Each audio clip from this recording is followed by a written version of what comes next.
Ito mahal. 205. Ito lang ang ano. Super sarap. Kaso nga lang mahal.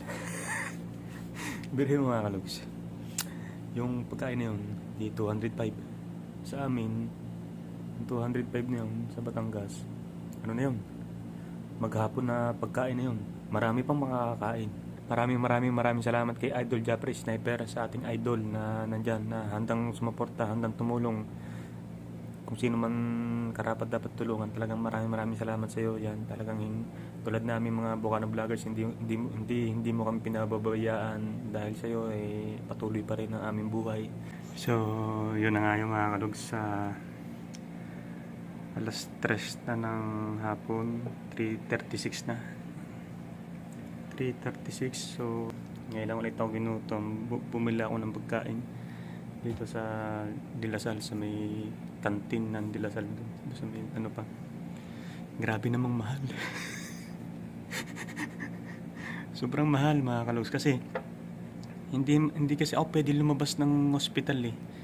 As in labas diyan sa may kalsada diyan. Bawal dito ko lang sa area ng hospital sa buong compound ng hospital dito ko lang. Hindi ka pwede lumabas. Sisitahin ka kasi nga yung sa ano ata yung parang sa COVID ganun, parang rules na nila yung ganun. Grabe. Ang mahal na pagkain. Ano to? Ito. Extra rice. Tapos ito may rice tapos ulam. Ito parang paksiw na matamis na hindi maintindihan. Parang lechon paksiw. Hindi eh. Ano lang siya eh. Parang adobo na matamis. Adobo na matamis mga kalugs. Adobo na matamis. Hindi ko naman tawag doon. Adobo na matamis. Hindi ko naman tawag doon. So yung extra rice tapos adobo na matamis na. Bali dalawang kanin natin. Tapos bumili ako ng sarsi. Kasi ang tagal ko na naghahanap ng ganitong sarsi. Pinakapaborito ko sa soft drinks na mga kalugs. Kahit nung bata pa ako, sarsi. Pinakapaborito kong soft drinks. Ngayon lang nakakita kaya napabili ako. Tapos bumili ako ng hot cheese ramyun. Hot cheese ramyun. Yan. Para sa ano sana to sa misis ko pero nabasa. Maanghang pala. So hindi pwede sa sahog to. Ang halaga nito mga kalugs, 205. So mapapaisip ka kung magkano no? Kung magkano yung ulam no?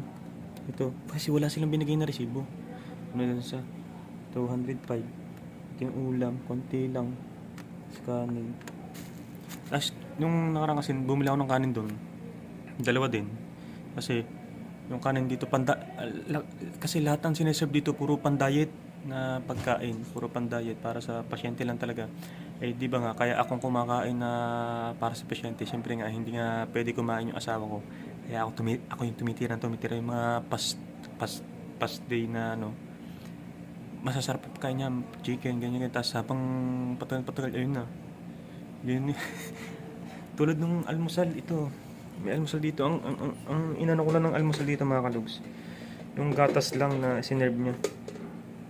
Ayun nakalagay si General Liquid Diet. Ayun yun. General Liquid Diet nakalagay. Ito yung pagkain niya. Hindi ko nga nakain eh. Ito. Yan ito. Hindi ko alam kung tawag ito eh. Yan. Ito. Para siyang pagkain ng bata.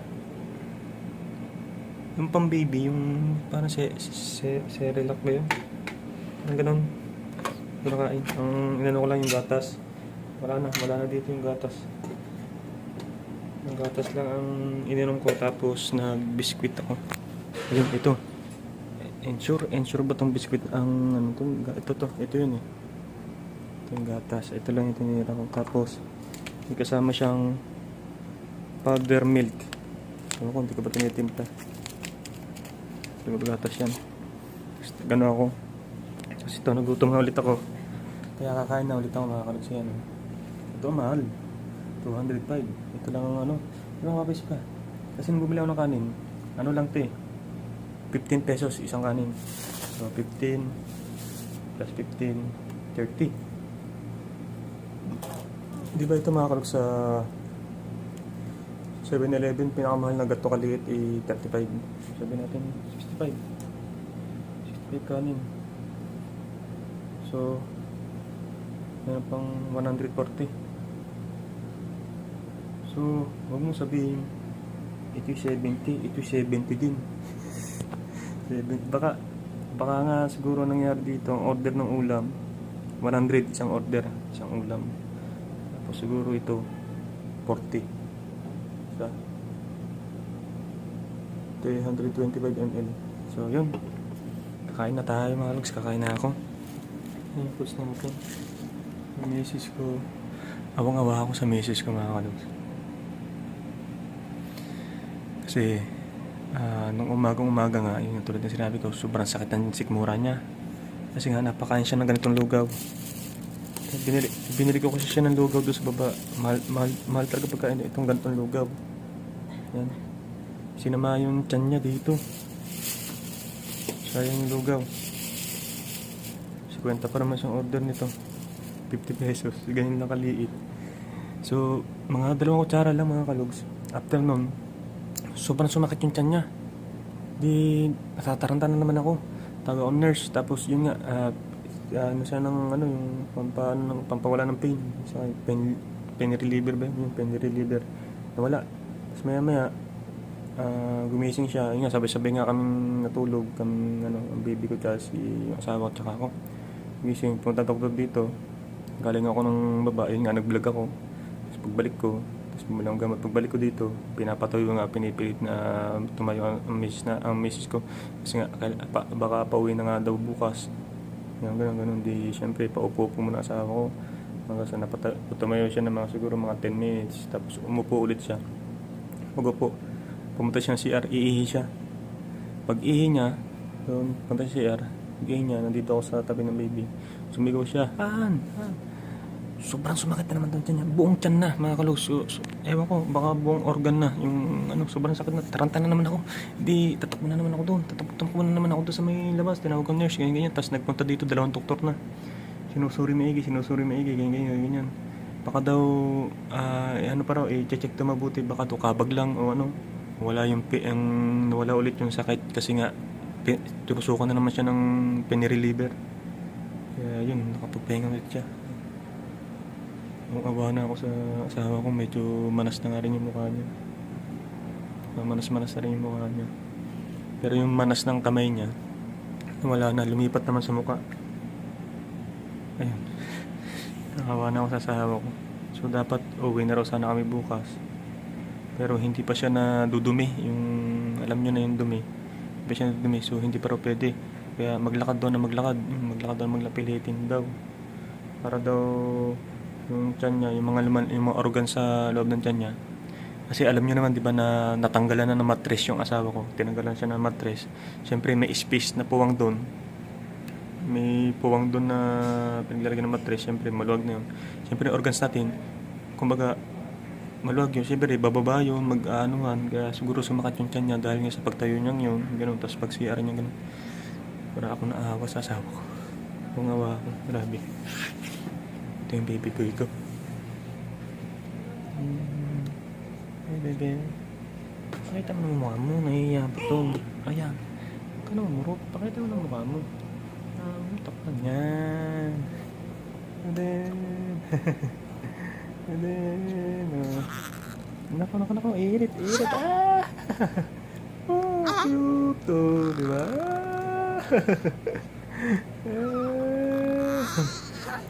Yes. So mga kalogs, kakain na muna ako. Ayan, tara, kain tayo.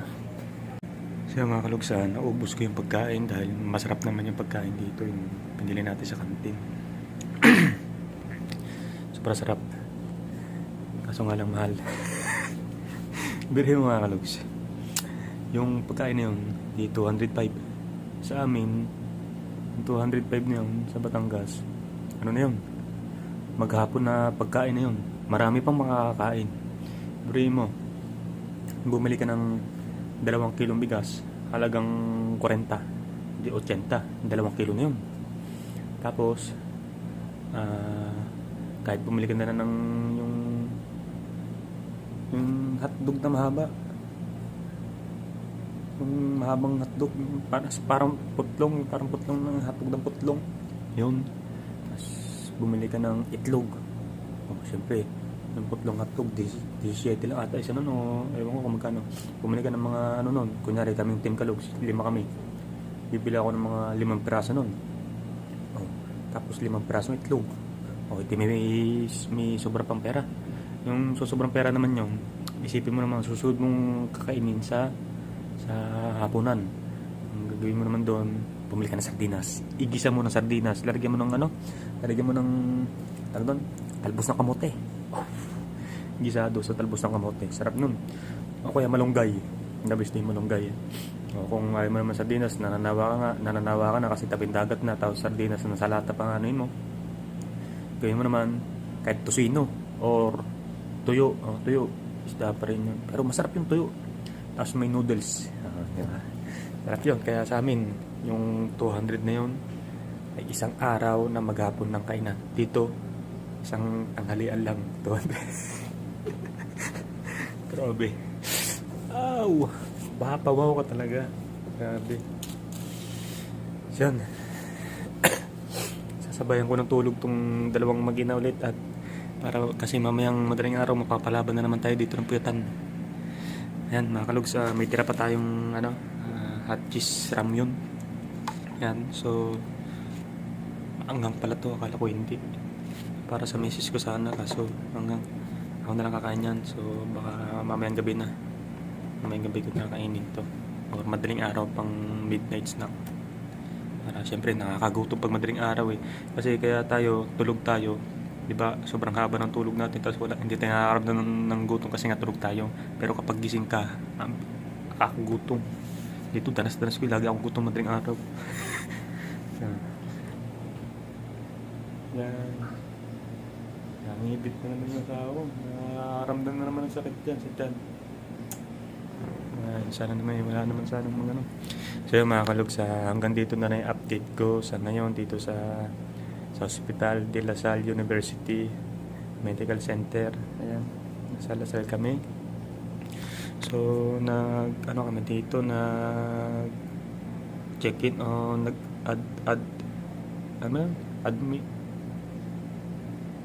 admitting ba yun? Nagpa-admit kami dito ay May 11. So ngayon ay May 14 na. 3 days na tayo dito. 3 araw na. So bukas 4 na araw na namin dito. Tapos dito kwarto running. Kwarto dito running. Sana naman maging okay na lahat. Ay nako. So yun mga kalos, nga pala ulitin ko, maraming salamat kay Idol Japper Sniper, sa ating idol na nandyan, na handang sumuporta, handang tumulong kung sino man karapat dapat tulungan. Talagang maraming salamat sa iyo. Yan, talagang tulad namin mga Bukana vloggers, hindi mo kami pinababayaan. Dahil sa iyo patuloy pa rin ang aming buhay. So marami nang nakapagpagawa ng okay na bahay, marami nang nagkameron ng kanya-kanyang service, marami nang nakakaipon. So lahat na nakukuha dito sa pag-YouTube o pag-vlog, marami nang nakaano nang dahil sa yan, Idol Japper Sniper. Napakabuti mo kasi sa lahat ng mga tao na nakapaligid sa iyo. Kaya yan, maraming salamat. Saludo ako sa iyo, always saludo ako sa iyo. Yan, tsaka isang ano ba yung sasabihin pa ako sa mga team kalugs ko diyan na nasa Barangay Bukana.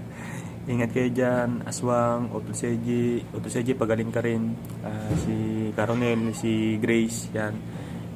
Mag-ingat kayo palagi dyan, pasensya na kayo, siguro naman naiintindihan nyo na ang inyong leader na si Kaoya ay nandito sa ospital. So nakakausap ko kayo, si Utol lagi ko nakakausap, tsaka si Grace. Si Aswang ay bihira lang pag nauwi lang to sa Yellow House. Si Caronel naman hindi ko makausap dahil nga busy rin niya sa pagbablog niya, sa trabaho niya. So yun, alam ni Grace tsaka ni Utol Seji na kung ano yung kalagayan ko dito, kalagayan namin, kung kumusta na kami. So alam nila yan, lahat nila. So maraming salamat din kay Sir Charlie Reyes na nandyan, na talagang nakasuporta, talagang hindi tayo binibitawan dahil napakabuti, napakabait talaga ni Sir Charlie Reyes. the best. Ang sarap, tsaka sobrang sarap kausap ni Sir Charlie Reyes kasi nga kaya ang sarap niyang kausap dahil kapareho ko siya na Batanggenyo na yung nagkakaintindihan kami, syempre yung mga ganyan-ganyan, talagang wow. Tsaka syempre maraming salamat din kay Ben Angel Mitch Makabidang at saka kay Ma'am Mita Makabidang, nandyan din sila nakasuporta. Ayan, talagang kinausap nila ako, nakipag-video call pa sa akin, kung ano man daw kulang, magsabi lang daw sa kanila. So maraming salamat po sa mag-asawa na si Ma'am Mita at saka si Sir Ben at saka kay Sir Charlie Reyes. At higit sa lahat, hindi ko po makakalimutan ang kauna-unahan kong naging kaibigan dito sa larangan ng YouTube ay si Sir Robert Castillo at saka si Ma'am Sara Castillo. Ayan, yung dalawa po mag-asawa. Ma'am, Sir, ingat kayo palagi dyan sa ibang bansa. Maraming salamat po sa suporta nyo at sa ano nyo. Maraming salamat, sobra pang salamat. So yan, hanggang dito na. So umuungot na yung baby ko, baka nagugutom na. Yan ako ng gatas, titip ng gatas. So mga kalugs, hindi ko na napakita si Kuya Rocky, ang ang ininom niyang gatas ay nga Empamil yung paano. So wala kasi nalabas na gatas sa asawa ko. Tsaka yung baby namin ayaw dumede sa nanay niya, mas gusto niya sa chupon. So pero itatry na mapodede sa nanay niya para mas okay. So mga kalugs, hanggang dito lang. Maraming salamat sa suporta nyo. So bukas ulit, hindi ko sure kung makakauwi kami bukas. Hindi ko rin sure kung makakagawa ako ng vlog bukas dahil yung asawa ko lagi kong hahawakan, lagi kong yayakapin, lagi kong anuin kasi nga kailangan niya maglakad-lakad, kailangan niya magtumayo-tayo, kailangan ko lagi samahan sa CR. Yan, basta ganun. Alam nyo naman siguro sa mga dakilang ama rin dyan na naranasan itong mga ganitong bagay, alam nyo lahat yun, yung mga pagsasakripisyo, paghihirap. So, yun. Maraming salamat. Thank you po.